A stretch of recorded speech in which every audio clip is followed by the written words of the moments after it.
Thank you for tuning in to another episode of the Bullpen Blues. I'm your co-host, Kevin Dixon, joined by our good buddy, David Esser. We're back. It's been about a week. David, how we doing? I know, Kevin, it's been a whole week. It's been a week, man. I missed you, bro. I know. We're sitting here talking about it like it's been a month, but it's only been a week. I know. We're back. But you know what? We did still get some Phillies talk in. I guess appearance on the Vet Alumni podcast. David, I believe you were on two separate pods. Yes, I was on with my good buddy Jeff at the Philadelphia Sports Table. Yesterday we talked some Phils. That's already published. And then this morning I was on Locked On Phillies, making my Locked On debut with Dan Wilson. That's not up yet, but I believe it's going up later Friday night. Yeah, so we've still got our Phillies fix in if anybody wants to go check it out. Again, that's the Vet Alumni podcast with Tech and Prem, Locked On Phils, and Philly Sports Talk Table. Philadelphia Sports Table, yeah. Philadelphia Sports Table. So we still did get to talk some Phillies, but we're back.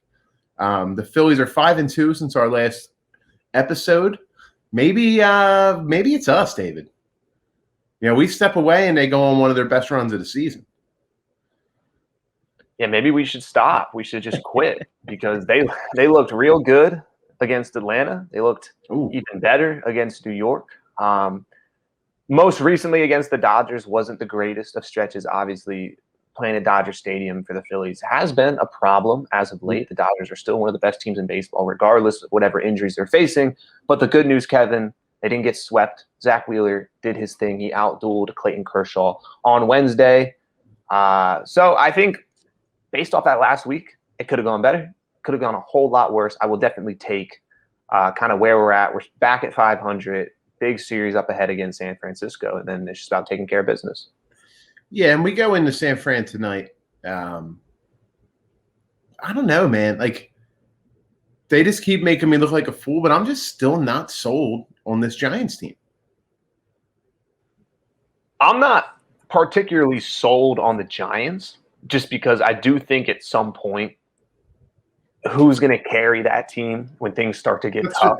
Like Buster Posey's playing like it's 2011. Like, is he going to do that all year? Yeah. Kevin Gaussman, I don't know how to pronounce it. He's been Alex great. Wood, who we got this weekend, he's been good. Cueto's been okay. We got another to be determined. It's all the Phillies seem to get is we get at least one to be determined. Gabe Kapler up to his tricks. But yeah, with San Francisco, I don't know if they're going to have the star power to carry them through the dog days of late July, August. That's when things really get tough and the balls start jumping. But look, they've been playing some really good baseball. For sure. They're not putting up their best pitching crew this weekend, so it's going to be a tough one. I know, Kevin, you're probably feeling better than I am, but anytime I see Vince Velasquez starting off a series, I'm not feeling too hot. Can he maintain his random success? I mean, trying to think of what else I could put there. It's very random, David. Like, I don't understand what has changed. I'll take it. I think he's 2-1, 4.25 ERA. Keeps full 4.25 ERA all year as your fifth starter. I mean, like, hey man, I'm perfectly fine with that. You ready for me to come crush your dreams? He's gonna get rocked tonight, isn't he, David? He's gonna get rocked tonight, and here's why, Kevin. You can call it random success because the results are there, right? He's not giving up a ton of runs. He's only had one or two really Vinny Velo-esque. Pitched well against the Yankees. Pitched very well against the Yankees. I think the problem is the process. If you look at his FIP, it's a 5.28, which is actually it's coming down. Yeah, but it's still the worst number of his career since 2017. Yeah. So you're looking at that, and you can sit here and say, oh, well, he's made this adjustment, he's made that adjustment. He probably hasn't. He's just doing the same stuff up there. I mean, he looks the same to me. He hasn't added a pitch. He hasn't subtracted a pitch. He's kind of just throwing the ball in for whatever reason. People aren't hitting home runs right now. But I do think that's not something that's going to last past, a few half-decent starts here where the bats are cold that he's pitching against. It's pretty remarkable because since joining the rotation, he's 2-1 with a 3.47. It's pretty crazy, man. It seems only runs he gives up are on homers, but the team's 5-3 in his last 8 appearances, 7 of which are starts. I know he had that one random relief appearance against Boston thrown in, so I apologize. It's mixed into those stats. but still, that would mean they're 5-2 in his 7 starts. That's the team's winning. Hey man, like we can sit here and rip the guy all we want, but if he keeps winning ball games, keep sending them out there every 5th day. I mean, I'm not arguing with the results, but Yeah. I've remained consistent with Vinny. I watched him. I get it. Yeah. What has he changed? What is he doing differently besides just throwing the ball over the plate and hoping people don't hit it? And that's just not a way to sustain success. Some of the advanced numbers tell that story of someone who's just not really having a lot of success. He's just getting lucky. For whatever reason, the defense seems to perk up a little bit when Vinny's on the mound. Maybe they know they're going to get some more action. I would still love, as we get closer to the trade deadline, to find a way to get Vince out of the rotation. Obviously, we're not there yet. Who knows if they're going to be buyers or sellers? But yeah, I mean, he's pitching tonight, so he's going to have to go out there and give him a minimum of 5 innings, and hopefully the offense does their part. Yeah, this is not something we'd prepped, but just on the Vet Alumni Pod, we were talking about what they could do. I do have the Phillies as buyers, but not on a major scale. I got them going after a guy like a Danny Duffy or a Kyle Gibson from the Texas Rangers. And it's where we've been the last couple of years. They're going to make like a tier B, tier C move as opposed to a top-notch move. And I believe that's because me and you have been steadfast on we think 2022 is the year. That you were preaching that first. I've decided that I am behind that. It doesn't mean I'm out on the 2021 Phils, because if you've been listening to the show, that's not the case. I'm with them until the end. But I just don't see them making a significant move. But they do need to add rotation pieces. There's no doubt. Probably at least one, David. You can make an argument for 2. Yeah, absolutely. I think rotation is probably their top need at the moment. We'll get into Spencer Howard a little bit later because he started another game against the Dodgers where he didn't go very deep. But the idea of them kind of adding a few fringe pieces, I definitely agree with. I like that you threw Kyle Gibson out there. I think he makes sense. I was looking at outfield trade targets the other day to potentially add some depth there. Maybe start platooning McCutchen, and Michael A. Taylor name popped up on MLB trade rumors. And he's not very good at all, but he's an above average defender. He's just another guy that you can kind of plug and play, especially with Bryce starting to experience some more injury issues. Who knows how many more games he's going to miss this season. So you might need another outfielder, and I think everybody hopes Adam Hazley comes in and fills that role, but there's no guarantee there. So Michael A. Taylor was a name. But yeah, kind of those fringe pieces where they're giving off the impression they're trying to win, when in reality, I think everybody knows, even if this team gets to the playoffs, they're not in a great shape to go very deep.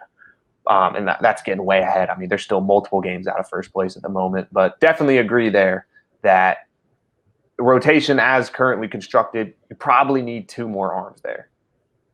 Yeah, at least 1, probably 2.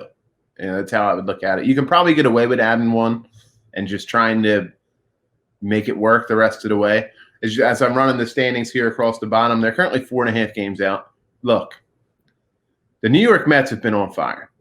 So for those who want to say they're 4.5 out, look, it could be much worse. Look, Atlanta's 6.5. Nationals are 7. Marlins are now out of the race. They're 10 games out. That's one thing the Phillies have done well this year, and it seems every time the Mets get going a little bit, the Phillies get going a little bit. To where they've stayed in the 5-game threshold that we speak about on this show the whole way. Anytime the Mets get going, they're 7-3 in their last 10. They're 6-2 in their last 8. The Phillies are 7-3 in their last 10. They've done this multiple times. When the Mets went on the slump, the Phillies were slumping through May. So if there's one silver lining, they've done a nice job of at least not getting buried. They're in it. I wouldn't say they're within striking distance at 4.5 games back, but there's a long way to go. So they're not out of it. They're certainly not out of the race, and they have a big 4-game set coming up with New York in a few weeks, which we've talked about off the air, David. We think that series is going to be crucial to what direction that this Phillies team is going to go. Oh, yeah, that's a huge series. Especially with the doubleheader, which the Phillies haven't been able to conquer the doubleheader since it was really heavily implemented in 2020 when they were playing these 7-inning games. It was just a disaster. Yep. Yeah, I definitely agree with the point. Look, they're within range. 4.5 games isn't a ton considering how much baseball's left to be played. I'm personally never a fan of kind of watching this early. I'm more so worried about, like, what are the Phillies doing? I don't really care about the Mets. For sure. Take care of your own business. Take care of your own business. Start winning more games. Get a few games over 500, and then we can talk. With that said, you're starting to see a version of the Mets that looks like a playoff team. Their starting rotation has been amongst the best in baseball. Taijuan Walker starting to rank towards the top of the league in a handful of statistics. Jacob deGrom, as long as he stays healthy, he might win MVP. Francisco Lindor's finally hitting the baseball. They're going to look to add at the deadline. I don't want to say I'm scared of the Mets. They're still nowhere near some of the juggernauts of the National League. But I think you're starting to see this version of New York where they could win close to 90 games this year. Can we just agree on one thing? Atlanta stinks, David. Can we agree on that now? No, because it depends. If they didn't get injured as much as, and I hate using the injury card, but I mean, they've lost everybody. The rest of the division's hurt, man. Not to the extent of Atlanta. They've lost two of their top. If we lost one of our top pitchers, we're done. We're like 20 games under 500. Yeah, I put Nola and Wheeler on a different stratosphere than Soroka and Max Fried, though. I would take both of those guys over those two guys. Oh, sure, but I'm saying even if we just lost Nola, we're done. If we lose Eflin, we're done. Like yeah. And then their cleanup hitter might be going to prison. Like, imagine if JT just done for the come on now. As currently, that's part of the game, bro. Like, we've missed Harper for multiple weeks. We didn't have Real Muto for multiple weeks. Segura is now out again. He's arguably their best offensive player this year. So it's like the Mets. The Grom's been hurt multiple times. They've been missing Nimmo, McNeil, Pete Alonso. I believe spent some time on the IL. They don't have Syndergaard. They don't have Carrasco. So it's. I don't like the injury argument only because the rest of the division's been dealing with it too. Atlanta's biggest issue is their bullpen, which we've been down that road plenty of times with the Phillies. I mean, the name of the show is the Bullpen Blues. I'm just not sold on Atlanta, man. They got the bats. They do not have the arms. They don't worry me in terms of the Phillies. Oh, no, I'm not worried about them anymore. Like, I think the injuries have gotten to the point where they're out of reach, and the bullpen's a really good point. They kind of got cute with their bullpen this offseason where they tried to dedicate more money towards the starting staff, and they let a guy like Mark Melancon go, who was their closer, he's been phenomenal for San Diego. That was a guy the Phillies probably should have signed, and now they don't have a closer, Kevin, which we saw last year with the Phillies. Exactly why this podcast is named what it is. They have more blown saves than saves. Yeah, if you don't have one or two elite high leverage arms in today's game, it's really tough to consistently win baseball games. We've even seen that with the Phillies as of late. I mean, Hector Neris has finally come back down to earth where he's starting to do his routine, just blowing saves on occasions. Yeah, Hector. So me and Dan were talking about Hector this morning on Locked On, and it's tricky because we've had this conversation, and this wasn't even something we were planning to get to, but I want to bring it up. Like, Hector's fine. He's good. I think he's good, yeah. And I think even compared to some of the closers around baseball, he's probably middle of the pack. If not at times above average, he probably dips below average at times. For what he's worth, though, he's a fine closer. I still think the Phillies should upgrade there. Like, absolutely. I think the Phillies should upgrade at a lot of positions. And I think sometimes Hector goes out there and he blows a save, and you get the argument of, oh, well, no one was talking about him when he gave you 5 scoreless appearances back in May, yada, yada, yada. And I'm like, I'm totally with you. I hate that argument so much. Just like with any player. So stupid. What does what he did before have to do with what he's doing right now? Absolutely. And a lot of people like comparing a closer to like an NFL kicker. But like, if an NFL kicker misses a 30-yard field goal, you're still going to criticize him. Yeah, you're going to bash him. Is one job. And I'm not saying I think closing is probably a little bit harder than kicking a football, but specifically, you look back at the Freddie Freeman blown save where Hector blew a save where he just threw a fastball right down. The Duble's fault, dude. Yeah, he should have robbed the home run that went in the bush. That was the narrative. It was his fault. Yeah, and this was a few days ago now, but I sit there and I look and I'm like, it's just avoidable. You don't have to challenge Freeman with a dead center fastball there. And look, pitchers make mistakes. Everyone makes a mistake on the baseball field, but it's little kind of mental blips like there where I'm not saying cut Hector and make JoJo Romero with his torn shoulder the closer, just anybody but Hector. I'm not there, but I still think it's a position you're going to want to improve on because you look around baseball, some of the top organizations, they all have really, really good closers. We talked about this on the Vet Alumni Pod. For whatever reason, there's a section of the Phillies fan base that does not want to criticize any of the homegrown players, such as Rhys Hoskins or Hector Neris, Aaron Nola at times this year, Scott Kingery. There's just like a section that they want to defend them at every angle that they can, and it's just like the Phillies haven't had a winning record in a decade. Like, this is a losing culture franchise. Why the hell are we defending these guys who haven't achieved anything? I would rather get guys in here that are going to help us win ball games, David. The Phillies have had the hardest time maintaining at 500, trying to get back over that hump. Not just this year. They couldn't do it last year. They finished 500 the year before, under 500 the year before that, all the way back to 2012. These are not, at least to this point, they have not been winning players. So the idea that we need to defend them at every single turn is crazy to me. I just don't understand it.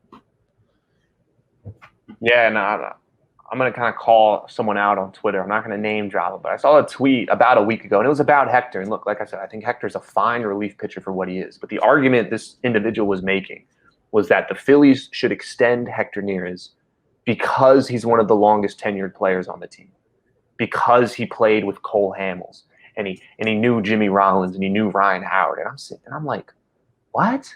On a bunch of losing teams. I'm like, if you want to extend Hector because you think he's going to be the best closer on the market next year, which might be true, by the way. It's a weak closer class. Pretty weak, yeah.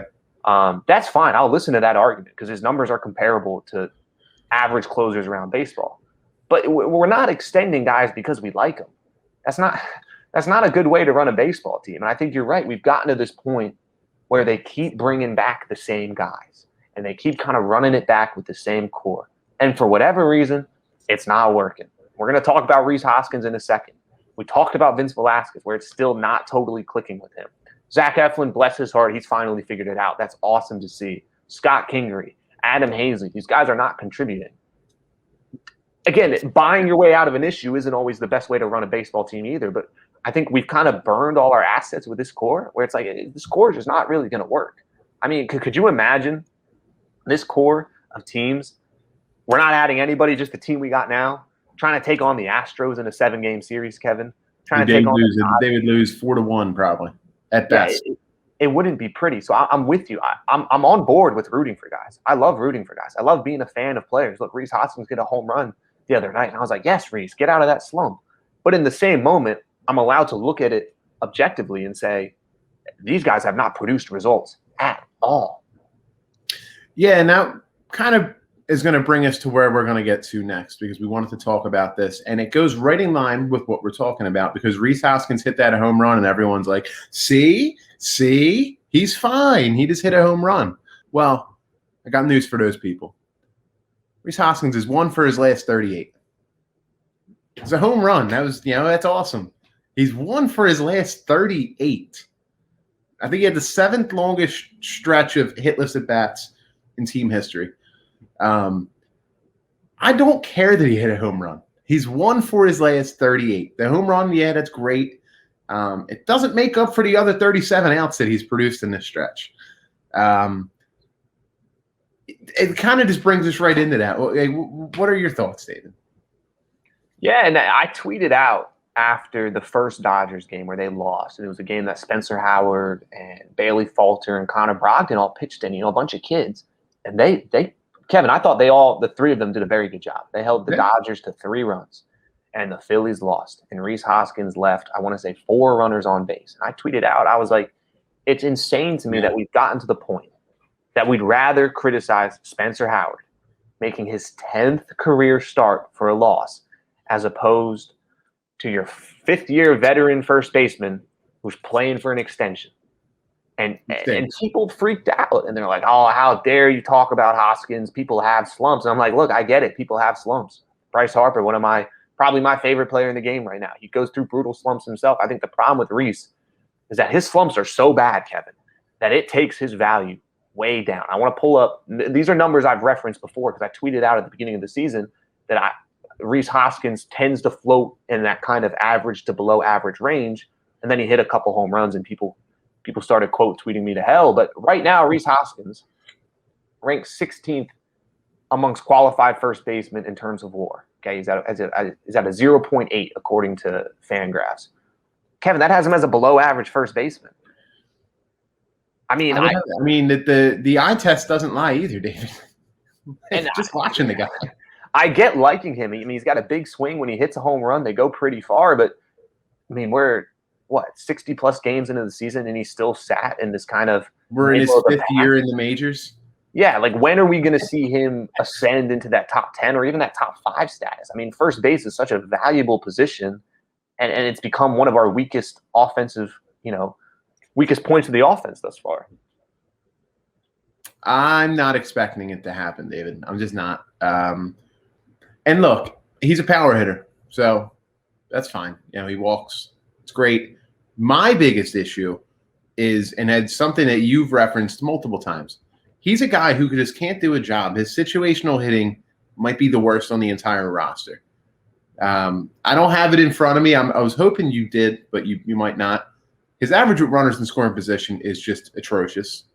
I believe it's like 210. I think you referenced the other day. I'm not completely sure.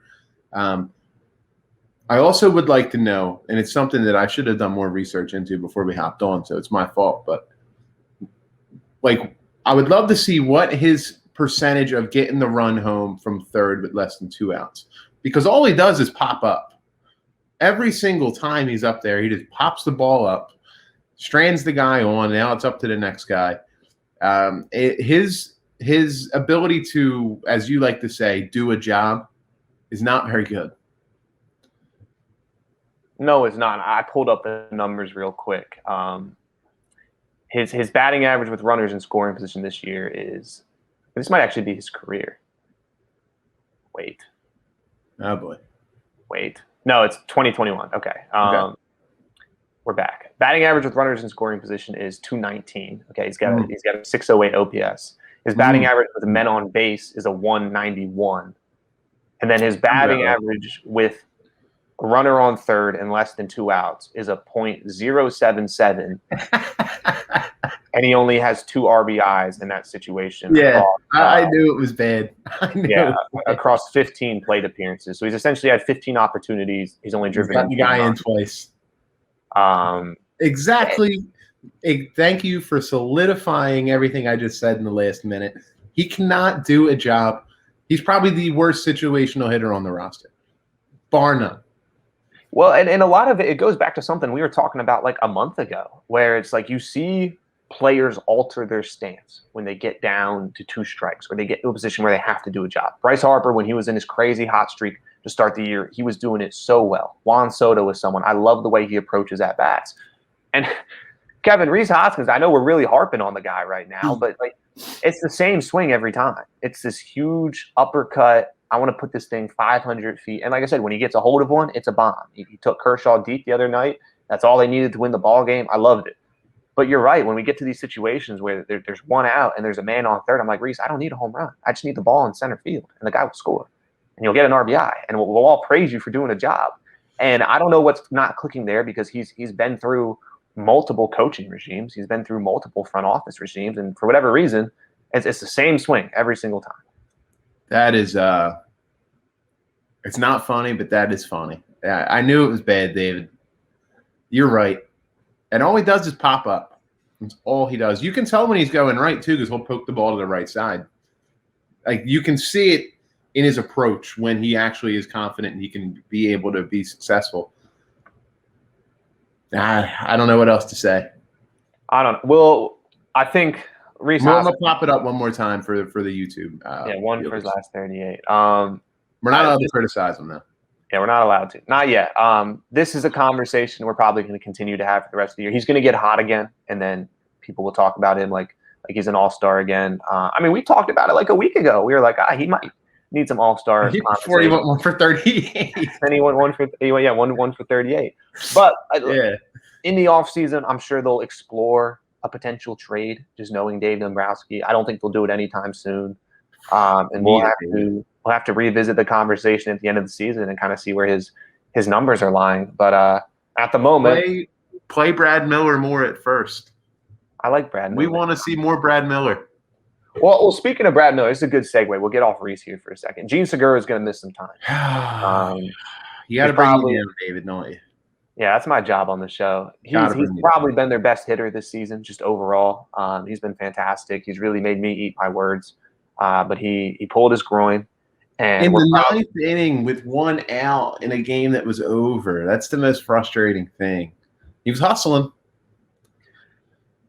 Yeah, you can never have too many things go right. But now we're looking at a situation where we'll see Luke Williams get some time at second base.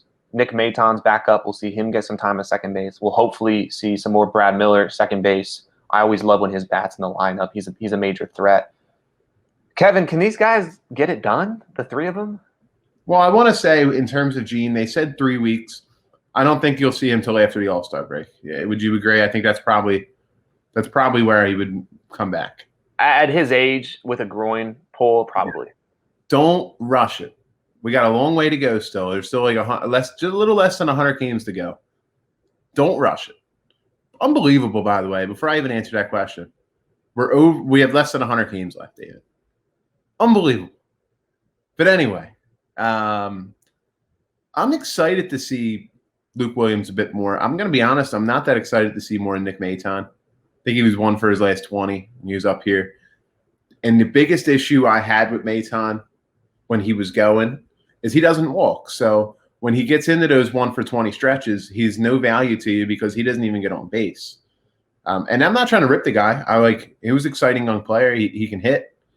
But when he's not going, it's going to be ugly. So hopefully we don't get that going forward. In terms of Nick Williams, see what you got me doing here. In terms of Luke Williams, he may have saved the season, David. Captain America. Phillies are down to their last out. 2-run homer. Next day, down 3-1. It wasn't him, but he sparked them the night before. Phillies rally again, win 4-3 in the 10th, being down 3-1. Was it the next day? They might have had an off day in between. They blow a 7-4 lead in the 9th. They walk him off again. All sparked by Captain America, Luke Williams. He may have saved this season, David. So I'm very excited to see him moving forward. Let me pull up his numbers here real quick because I know he's been fantastic. He was 3 for 4 the other night. I think the most exciting thing about him is he puts the bat on the ball. He's 9 for 19 so far in the bigs. No walks. So hopefully we don't get another Nick Maton situation where when he's not going, he's not going. But I'm excited to see him a little more moving forward. He's just been a fun guy so far. And I love the mantra of Captain America because he was with Team USA getting some big knocks for them. He may have saved us this year, David. He got lit the fire back under not only this team, but this fan base to where it kind of shifted the narrative to now we're right back to where we're like, come on, Phils. Because I turned heel on this team a couple episodes ago, and they got me right back in, David. Well, I'm terrified that you're back in because whenever you're back in, they start losing games again, Kevin. I mean, you got to stay heel. All right, real quick on Luke Williams. Yeah, I love everything you just said in regards to he provided a much-needed spark. And needed it so bad.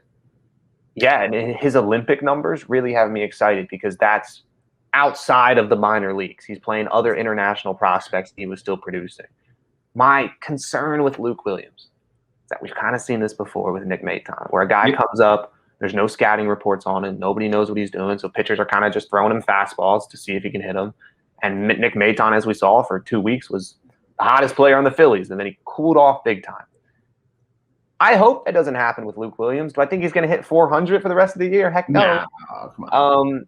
But if he could settle down into kind of that, mid to high 200 range, if he can give them some above average defense at second, because I think that's the one benefit with Maton and Williams is their range is probably a little bit better than Gene Segura over there. We've kind of seen that with Ronald Torreyes swapping out him for Didi. We're getting a little bit better infield defense. All right, with that said, I don't know. We'll see what Luke can do. I think the good news is they have a guy like Brad Miller that they can rely on. If Maton and Williams can't get it done, that you kind of just throw Miller at second because he's proven he can handle that position. Again, he's got a big time bat. I always like watching young players play though, so I'm definitely excited to see some more Luke. Excited to see Maton back in the lineup. Losing Gene's brutal. He's been so good for them this year, but we just got to keep rolling like that. Like we started off the show, injuries they're all over baseball. Yes, they are. Dodgers were beat up when we played them. The Giants are kind of beat up. The Mets are beat up. The Braves have no one left on the roster. The Nationals just sent Scherzer to the injured list. Strasburg's probably done for the year like he is every season. So injuries are a part of baseball. So now it's really pushing that depth. Can this team survive an injury to one of their big pieces? I think my only pushback in terms of Williams and Maton is Maton struck out 36 times in 110 at-bats, and Williams only has 3 strikeouts in 19. So Maton has struck out a bit more than Williams. Williams has been putting the bat on the ball, which I think is important. You put the ball in play. It's why the Phillies won that series with the Yankees, David. They didn't homer, and they scored 15 runs because they were just slapping the ball all over the field, led by Odubel Herrera and Gene Segura. We said we lost Segura, but just make contact. Continue to just play simple, man. Just play simple. I'm very excited to see Williams continuing to play moving forward. But we're getting near the end here, I would say. This is what I wanted to hit you with this, David. I popped it up on the screen briefly. Are we back? I'm back. I'll tell you that. Are the Phillies? Oh, Kevin, my dear friend. No, the Phillies are not back. And me and Dan, we talked about this morning, where it's like, all right, a little momentum. But why would we buy into this team until they prove over an extended period of time that they can be a plus 500 team? I mean, they're back at 500. That they've been whatever. We're so back, David. Oh gosh, they've won some big series. I'm excited about that. The trio at the top, the 3 pitchers, Wheeler, Nola, Eflin, they've been as advertised this year. We didn't even talk about Zach Wheeler, but the guy's on a different planet right now. I mean, he currently ranks as the second best pitcher in baseball in terms of FWAR, only behind Jacob deGrom, which, again, Jacob deGrom, he is from a different planet. He's a legit Martian. But no, we're not back. Now, Kevin. Don't listen to him. Don't listen to him, Phillies fans. We're back. If they beat the Giants. Sweep the Giants. Get the damn brooms out. And they take care of the Nats. They take 3 or 4 against the Mets. Then I'm willing to have that conversation. But it's a lot. It's a lot. If they go undefeated for the rest of the season. Yeah, maybe that. Then maybe we're back then. Maybe. But no, look, they got to deal with San Fran. This is a team that's given them a whole lot of issues over the past 2 years. Bring them on, David. Let's go. I don't even know if Bryce is going to be in the lineup this weekend. It'd be huge if he was. He always seems to play well at their park. But it's a big weekend because you're right. They finally built a little bit of momentum. They managed to not get swept against the Dodgers. They don't have their best pitchers going this weekend. They're beat up. They're injured. Odds are kind of stacked against them. But this is what good teams that are going to make the playoffs do is they take care of business on the road, which is something the Phillies haven't done since 2011, Kevin. So we'll see if they can finally do it this weekend. And I got 2 things I wanted to say before we wrapped up here. One of which is schedule makers, man. I'm going to complain about them again because they were so bad early in the year. Now here we are. The Phillies are off again on Monday. And I think they're off again Thursday. If not, do they have another one next week? I think they might have 2 next week. What the hell, David? And then we got to play 29 in a row or something. Yeah, they have 2 next week. We have an off day after San Fran. How the hell does that happen? I don't know. And then 2 weeks in a row. An off day after the Nats. And then it's straight games all the way to the All-Star break. And then a gauntlet of games after the All-Star break. Dude, of course, it's right when they're starting to get going. Yeah, take some time off. Unbelievable. Yeah, I don't know what the schedule makers are on. I'm not sure who's been worse, the schedule makers or the umpires this year, because we didn't even mention that. Game 1 in LA. Dude, The Phillies failed to capitalize a few times, but my goodness, the umpires really hurt them. The one that Torres, when they had 2 on, was just ridiculously bad. And then right after that, Spencer Howard struck out. It was closer, but it was still ball 4. So it's like, oh my God, completely killed that inning. Spencer Howard walked twice during that at bat. It was unbelievable. And Torres, his was in the other batter's box. Mm-hmm. And look, I don't like to blame the umpires. It's not something I like to do because I like the human ump. I do not think baseball should go to robot umpires because I like the human element of the game. It's part of the game. But man, oh man, David, that was really, really bad. Yeah, I think the only good news there is that they released the umpire scorecards at the end of the game. It was heavily skewed in the Dodgers' favor. It was north of a run, but the Zach Wheeler start that game was heavily skewed in the Phillies' favor. I guess it balances out. I don't know. I would prefer if balls 6 inches off the plate are called strikes, but we live in a human world. I'm into more of the belief of the umpires should just be policed a little bit harder. That's all. I don't want robot umps, man. I really don't. No, neither do I. But I would love to see some sort of accountability. I mean, hold them accountable. If I mess up my job that bad, I write an article that's completely incorrect, I would get in trouble because that's how the world works. Whereas the umpires, they can just be awful and they keep collecting paychecks. I do really enjoy that page, first of all, ump scorecards. It's very interesting. It's cool to see it broken down like that. But you're right. In that game 1, they have the 3 biggest missed calls. All 3 were against the Phillies. But yeah. And then one more thing I wanted to ask you, David. We got all this conversation around baseball with the sticky stuff from the pitchers. I felt like we needed to at least mention it on this episode. I want to go on record of saying I never was bothered that guys use stuff. Doesn't bother me. But the way Tyler Glasnow came out and just completely pointed the finger at Major League Baseball because he got injured. It's your fault. I got hurt. Robbed me of my dream to win a Cy Young. Totally rubbed me the wrong way. Totally crying like a spoiled kid is what he sounded like a kid who didn't get his way. Look, the issue to me isn't that Major League Baseball is cracking down. The issue is that you were using stuff. And look, like I said, it doesn't bother me. I understand it's part of baseball. But at the same time, if the league decides, you know what, let's start to crack down on this, don't get mad because you got caught with your hand in the cookie jar. Absolutely. And I'm no medical expert, but I'm pretty sure not using sunscreen for one game. One game. That's the thing. It was one game. I don't believe that's what resulted in, tendon damage. That's typically something that happens over a long period of time. And if you're familiar with Tyler Glasnow, he has one of the more violent throwing styles in baseball. He comes way over the top. He throws with a ton of force, a ton of spin on the baseball. So it's believable that his tendons were probably on the brink of tearing a little bit, and maybe that just put him over the edge. I agree. I think it's kind of silly to point the fingers and saying, oh my gosh, you enforcing the rules caused me to get hurt when you could have just followed the rules the whole time. And look, I also understand that every pitcher in baseball uses a little something. It's part of the game. Yes. It's part of the game. And I think you're going to see the two sides meet a middle ground where maybe they're allowed to use a little something more than just the rosin bag, something a little bit stickier just so they can grip the balls a little bit better. I know Scott Boras was tweeting about that, and he always seems to get his way when it comes to Major League Baseball. He essentially owns the sport at this point. But yeah, we'll see. I definitely think it's lame for pitchers to come out and say, this is why I'm getting hurt. This is why I'm not as good anymore. Well, that's kind of the point.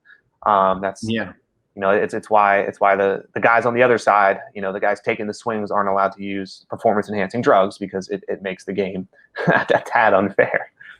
Yeah, and it just rubbed me the wrong way the way he just came out. And I understand his emotions were probably running very high. He just got injured. But, man, don't blame everyone else. Hey, like I said, it doesn't bother me. Because I've played baseball. I understand, how it is. I get it. But like, just don't be pointing the finger, man. Like, if anything, just be upset with yourself that you became so reliant on the sticky stuff that once you had to go back cold turkey, you just couldn't do it. So I just felt it's a huge story in Major League Baseball right now. I just felt I needed to mention it on the pod. I wanted to get your opinion on it. Yeah. Let's hope that, Wheeler and anyone else who has had success on the Phillies roster, we believe it's Coonrod, right? I mean, we've gone on record. We think Sam Coonrod's using. Oh, absolutely. I mean, look at his splits pre-crackdown and post-crackdown. He was like the best reliever in baseball, and then you start hearing sticky stuff, and now he's bad. Yeah. Me and Joe Sigismondi, who covers Phillies for Section 215, we were talking about how a couple starts ago, Velasquez, he had like something on his butt, and the announcer was like, "Oh, he must have sat in something." And like, every now and then he'd reach back, and it's like, "Come on, dude, we know what he's doing." Like you know what he's doing too. You just can't say it on the broadcast. Hey, if you're not cheating, you're not trying. So exactly, bro. It's part of the game. It helps the Phillies win. All right, Kevin. Last thing before we get off today, we got to start prepping for this San Fran series later tonight. If you're watching with us here on YouTube, you can tell Kevin has a jersey on. Kevin, if you wanna show us what team you're repping this morning, we got an old school Dr. J jersey that Kevin is wearing. Philadelphia 76ers. They're this is a Phillies podcast. We can talk some basketball here or there. Kevin, I think the Sixers are done, man. I think they're going to lose in Game 6, and I think we're going home. Let's go, Sixers and 7, baby. They're not done. All right, we got a Sixers and 7. Come on now. All right, I think that's all we have planned. We'll end on that note. Again, if you're not already subscribed, please do check us out on Apple Podcasts, Spotify, Google Podcasts, Anchor. You can find us on Twitter or Facebook. Every single one of those links is down in the description below, as long with our personal social media accounts. We're also on YouTube. Again, Kevin, every single time we record, he does a fantastic job popping up statistics, overlays, the schedule, the standings. All of that is on YouTube. So please do give us a subscribe over there, and make sure to check out our video podcasts when they drop there. With that said, we will most likely be back on the record after the Giants series, potentially after the National series, but we'll be back here soon. Hopefully recapping another couple wins here out on the West Coast. Yeah. For those of you who are battling to stay up, at least they're on at 9:45 tonight, so it's a little bit earlier.